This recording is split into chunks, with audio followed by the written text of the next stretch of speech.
खुलुमबाय बे समाव बडलेण्ड इंखं टेलिभिजननि स्टुडिय'आव मिथिका नार्जारि दिनैनि गाहाय रादाबफ्राव दङ। बिसायख'थिनि मडेल कड अफ कन्डाक्टनि गेजेराव मानकासराव लाख रां बोखांदों।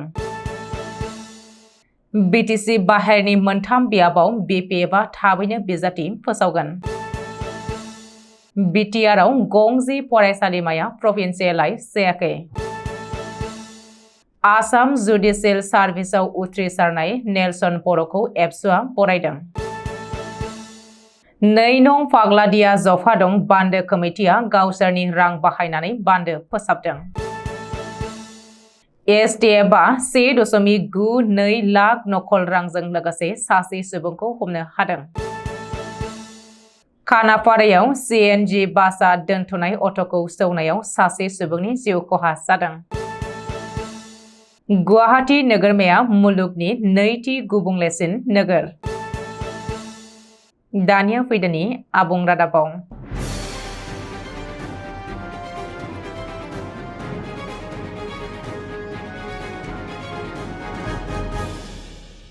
आसामावबो सोलिबाय लकसभा बिसायख'थिनि मडेल कड अफ कन्डाक्ट। बिसायख'थिनि मडेल कड अफ कन्डाक्ट गोग्लैनायनि गेजेरावनो साउथ सालमारा मानकासार जिल्लायाव पुलिस बिफाना लाख रां बोखांगासिनो। रिपर्ट बायदिब्ला साउथ सालमारा पुलिसा नाका चेकिं खालामनानै शरीफुल इस्लाम मुंनि सासे सुबुंनिफ्राय नोगोद 5,32,500 रां बोखांनो हादों। शरीफुल इस्लामा गवालपारा जिल्लानि थागिरि। शरीफुला बाइकजों फैनानै साउथ सालमारायाव हाबफैनाय समावनो पुलिसा लाख रांखौ बोखांनो हादों। मख'नो गोनांदि रबिबार खालिबो साउथ सालमारा पुलिसा नोगोद 1,60,000 रां बोखांनो हादोंमोन। बेनि अनगायैबो मानकासारनि मिजरमुलायावबो पुलिसा 2,44,000 रां बोखांनो हादों होननानै सुलुङाव फोरमायदों। बिसायख'थिनि मडेल कड अफ कन्डाक्टखौ नेवसिनानै रांखौ आयेन बेरेखायै मानकासाराव लाबोदोंमोन आरो बैफोर रांनि रोखा फोरमान होनो हायैनि थाखायनो पुलिसा जब्द खालामदों। मख'नो गोनांदि बिसायख'थिनि मडेल कड अफ कन्डाक्ट बायदियै बिसायख'थिनि नटिफिकेसन जारि खालामनायनि उननिफ्रायनो रावबो सुबुङानो 50,000निख्रुइ बांसिन रां लांलाय लाबोलाय खालामनो हाया एबा लोगोआव लानानै बेरायनो मोना। अब्लाबो जिल्ला खुंथायनिफ्राय गनायथि मोनोब्ला 50,000निख्रुइ बांसिन रां लानो हागोन।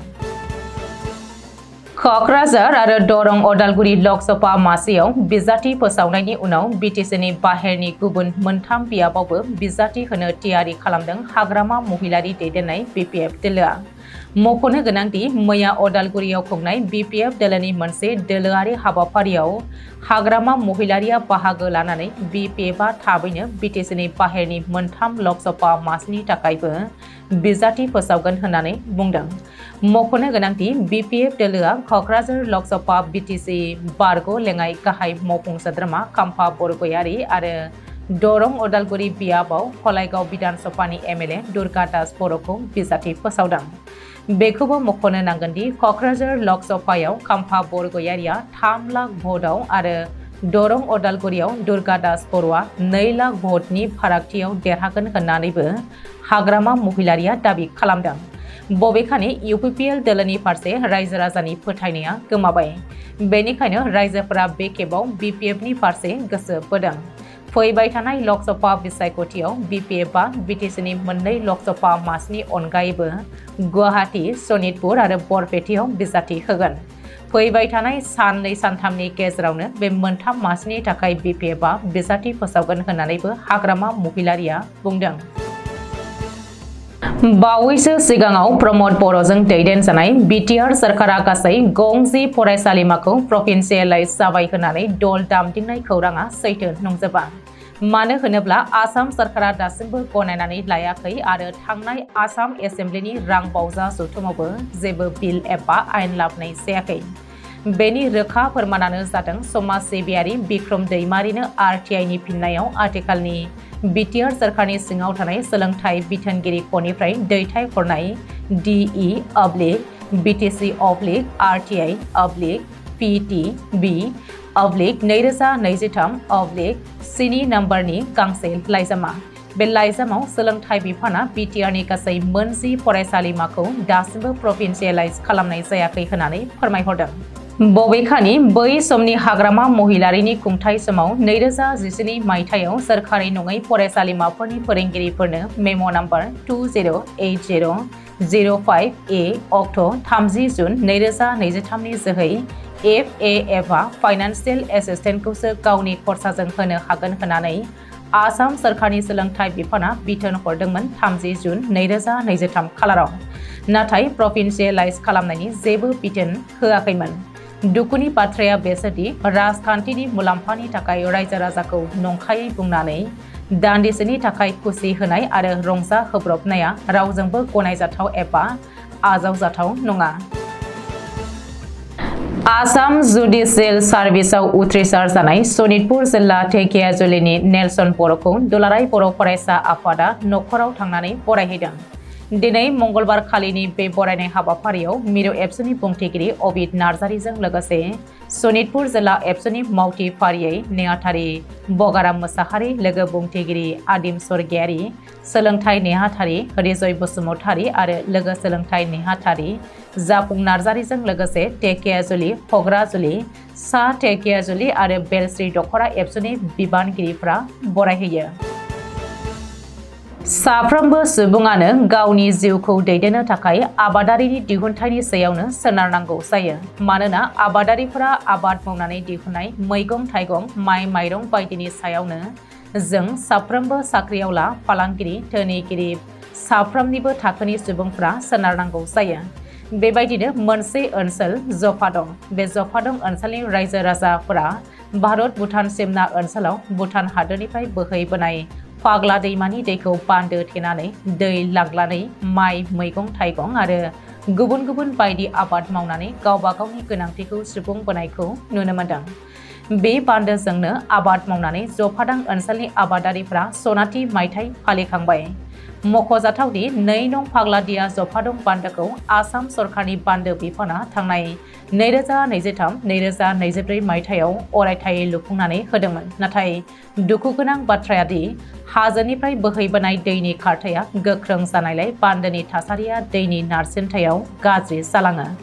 बान्दोनि बे गाज्रि जालांनायनि थाखाय 2 नं फाग्लादिया जफादं बान्दो आफादा आबादारिफोरनिफ्राय बिगासे हायाव 300 राङै सा 550सोनि आबादारिफोरनिफ्राय रां खांनानै बान्दोखौ फोसाबनायखौ नुनो मोनो। मख'जाथावदि बे बान्दोखौ फोसाबनो थाखाय बिटिआरनि गाहाय मावफुं सोद्रोमा प्रमद बर'खौ खावलायदोंमोन आरो बिथाङाबो मावनानै होनो खोथा होदोंमोन। नाथाय दुखुगोनां बाथ्रादि दिनैसिमबो बिथाङा मावनानै होनो खोथा होनाय बायदि मावनानै होआसै होननानै आबादारिफ्रा फोरमायो। जोबनायाव राहा गोथे जानानै देग्लाय बोसोरनि आबाद मावनायनि समा सफैनाय लोगो लोगोनो बिथांमोना गावबा गावनो रां खांनानै बान्दोखौ फोसाबनायखौ नुनो मोनो। एसटिएफआ 1.92 लाख नकल रां आरो सासे सुबुंखौ हमनो हादों। गुवाहाटीनि गड़चौकआव मनिराम देवान ट्रेड सेन्टारनि साखाथियाव थानाय राजीव गान्धी लामायाव 18 मार्च खालि फेक इन्डियान कारेन्सि नटनि जोहै स्रोदै खौरां मोननायनि गेजेरजों एसटिएफ हानजाया सिग्रोमनायनि गेजेरजोंनो सासे दायनिगिरि मोहम्मद गुलजारखौ हमनो हादों। हमजानाय मोहम्मद गुलजारखौ गुबैयै उत्तर प्रदेशनि हापुर जिल्लानि होननानै मिथिनो हादों। जब्द खालामनायाव गासै गां 392 बिलाइनि 1,92,000 नकल रांखौ हमनो मोननाय जादों। लोगोसे बिनिफ्राय गंसे मबाइल फन आरो गासै 677 रांबो मोननाय जादों होननानै मिथिहोदों।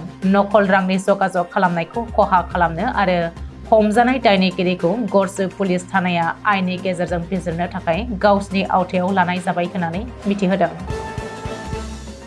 गुवाहाटीनि खानाफारायाव दिनै गंसे CNG बासआ दोनथ'नाय गंसे अट'खौ सौख्लायनायनि जाहोनाव अट'नि ड्राइभारा दुखुनांथावै जिउ खहा जायो आरो गुबुन सानैया गोब्राबै जोखोम जायो।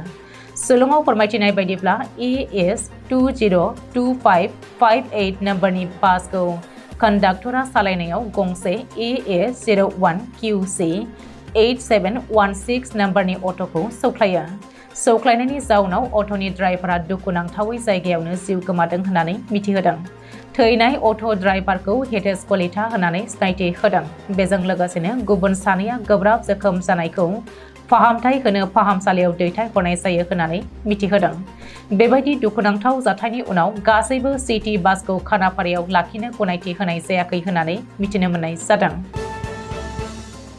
मुलुगनि गोग्गो आरो गुबुंले आबहावाखौ जखा लाग्रा IQERनि रिपर्ट बायदिब्ला गुवाहाटी नोगोरमायाव आथिखालाव मुलुगनि बयनिख्रुइबो गुबुंलेसिन नैथि नोगोरमा। बारनि गुबुंले सुग्रा एबा जखा लाग्रानि रिपर्ट बायदिब्ला थांनाय 2023 मायथाइयाव दिल्ली, पान्जाबनि मुलानपुर आरो बिहारनि बेगुसराय नोगोरमाया जोबोरैनो गुबुंले होननानै फोरमायबावदों। पाकिस्तान आरो बांलादेशआ मुलुगनि सेथि गुबुंले हादर होननानै मिथिहोदों। दिनैनि रादाबा एसेनोसै। गोजोन्थों।